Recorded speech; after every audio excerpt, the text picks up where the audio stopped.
Recently on the channel, we took a look at the GameStop situation because let's face it, GameStop is in trouble. They are currently on the market available for sale, and there's a whole bunch of reasons why. There's definitely not one definitive reason, but there were a whole accumulation of things that really caused this situation to come to a head to pretty much put us in the situation that we are in with GameStop in 2018. Make sure you guys check out that video because we really explore a bunch of different things, and I think it came out really well, and you guys seem really interested in it. But one thing that's sort of piggybacking off of this that I wanted to talk about is the supposed end of physical media, and a lot of analysts are saying that this could happen sooner than later. Some analysts are saying even as close as 2022, which is 4 years away, we will see an all digital future. And I sat here and thought to myself, you know, I think the GameStop situation actually plays a big role in this. It's definitely not the definitive, the only reason why the physical media could be dying, but it's definitely playing a role in this situation. So in this video, I sort of want to explore that. I want to go into detail about different things going on and really explore the question, will GameStop problems kill physical media? Because I think the answer might surprise you. So sit back, relax, make sure you subscribe to the channel, and let's get into this. Hey, RGT 85. Hey, Sean. Oh my God, it's Stevie Richards!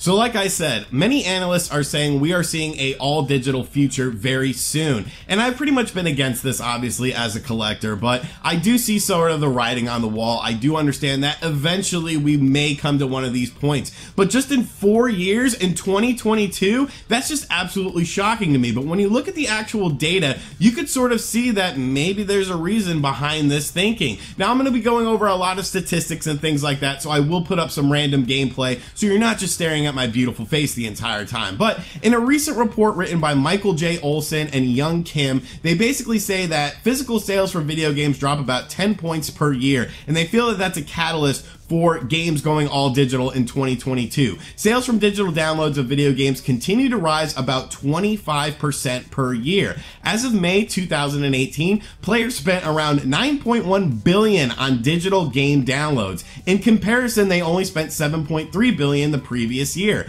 Free-to-play games such as Fortnite take in around $200 million per year. Downloadable mobile games also continue to increase in sales every year by around 36%. So $9.1 billion spent on digital downloads of video games. And that of course is across the whole spectrum of all systems. The PS4, the Xbox One, the Nintendo Switch, the 3DS, and of course Steam. And Steam I feel plays a big role in this. We'll get more into the Steam stuff later on in the video, but that's very interesting to me because $9.1 billion is a lot. And you pretty much have to look at what GameStop sales are in comparison to that, because obviously this is talking about digital stuff. GameStop will be talking about physical stuff. Well, looking at GameStop's latest fiscal year report, which ended in the end of May 2018, we did get some updated numbers from them.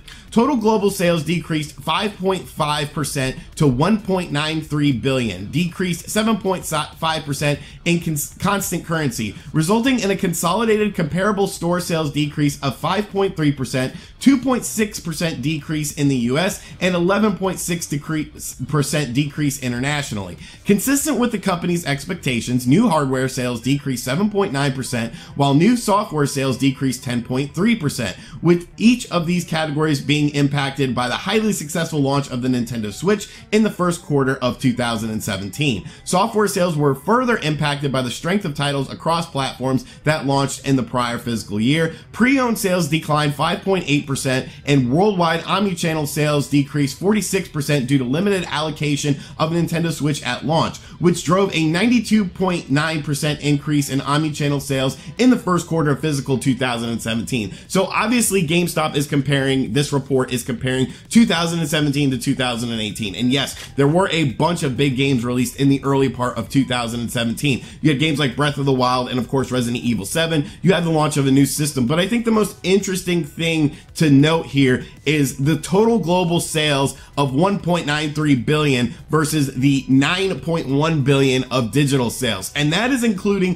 hardware sales. That is including all their random stuff that a GameStop location has. And that is pretty interesting to me because obviously the digital marketplace is much more easier. It's much more accessible for a lot of people to get into than it is to go into a retail brick and mortar GameStop location. Even though GameStop does have an online presence where you can download, you get download codes, you can get eShop codes and things like that. And of course you could purchase games online and have them sent to your house. The digital marketplace is still booming. So you really have to look at the market for physical games is definitely shrinking because with GameStop's latest fiscal year report versus what we've seen in the digital stuff, obviously the market is shrinking, and we have to sort of analyze why that is. And I think there's a few different reasons why that is. First and foremost is the digital convenience. Sometimes it's just nice to just lay in bed and be like, you know what, I want to buy this game. Go to the appropriate shop, whether you're on the PSN, the Xbox Live, or on Nintendo Switch, download a game, and within a few minutes, depending on the game size, of course,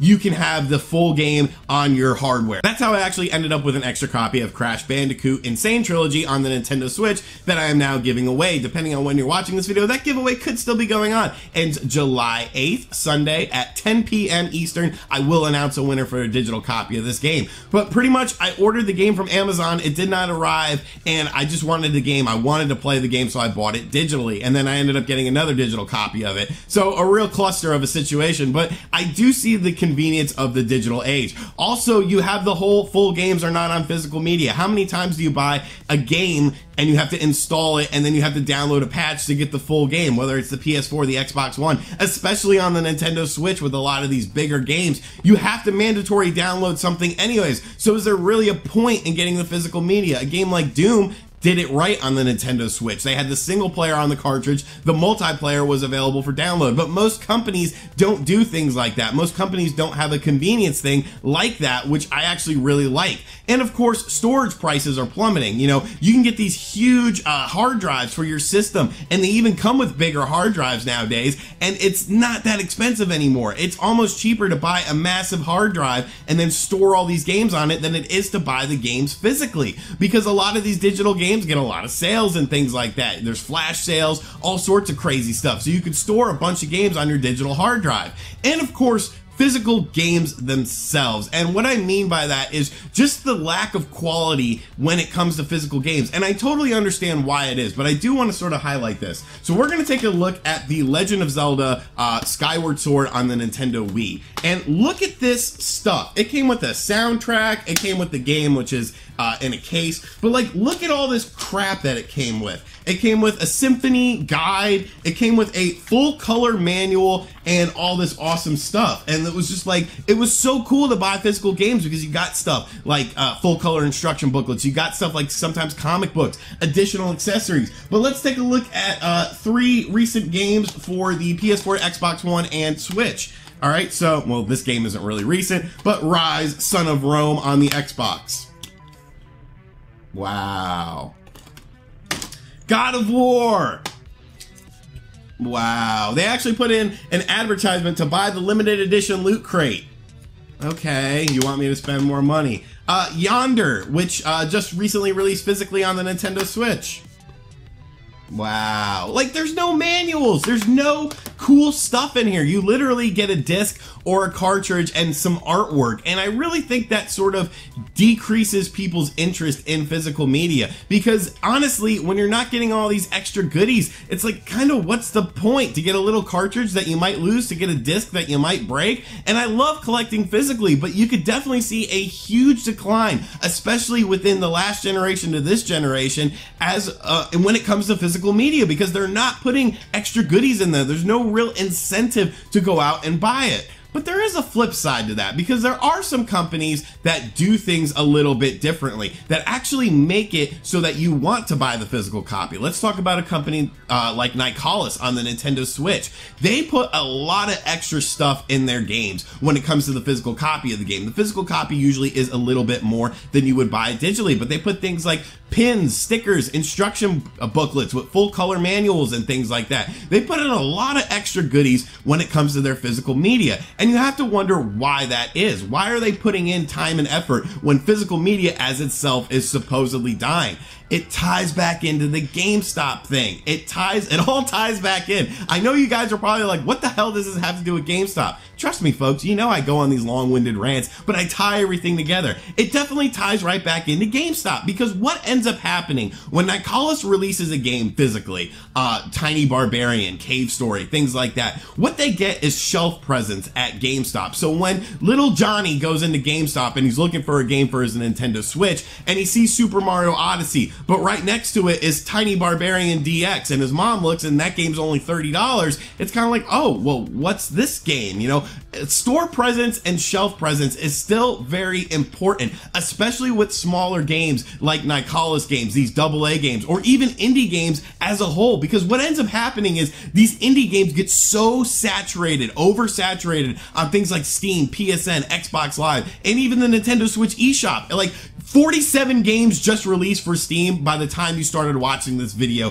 to this point. Literally 47 games just came out on Steam. Every week there's a billion different games that come out on the Nintendo Switch eShop, and a lot of these games get overlooked. So a game like Yonder, which probably was overlooked by a lot of people on the Nintendo Switch eShop, now that it gets a physical copy, now that it can be on the shelf next to games like Mario and games like Breath of the Wild, now people are going to pay attention to this game. Now this game has your interest. It's like, oh, what the hell is this? I didn't hear about this game, even though it's been released on the Nintendo Switch eShop for a couple months now. And that's really a big problem for me, because it's not only going to hurt physical media as a whole if GameStop's problems, but it's also going to hurt a lot of these smaller companies that like to have that shelf presence, that like to have their game alongside of big first-party releases, because stores like Best Buy, Walmart, Target, they don't stock the smaller games, they only stock the AAA titles. And honestly, if they start to see the writing on the wall, I can see those video game departments completely shrinking. Let's look at how small they've gotten over time. It used to be this huge, grandiose experience walking into a Walmart or a Best Buy to look at the video games. Now sometimes it's regulated to like 2 or 3 shelves. Like, definitely there is a shrinking market for it. Do I think that GameStop will be the sole reason to kill physical media?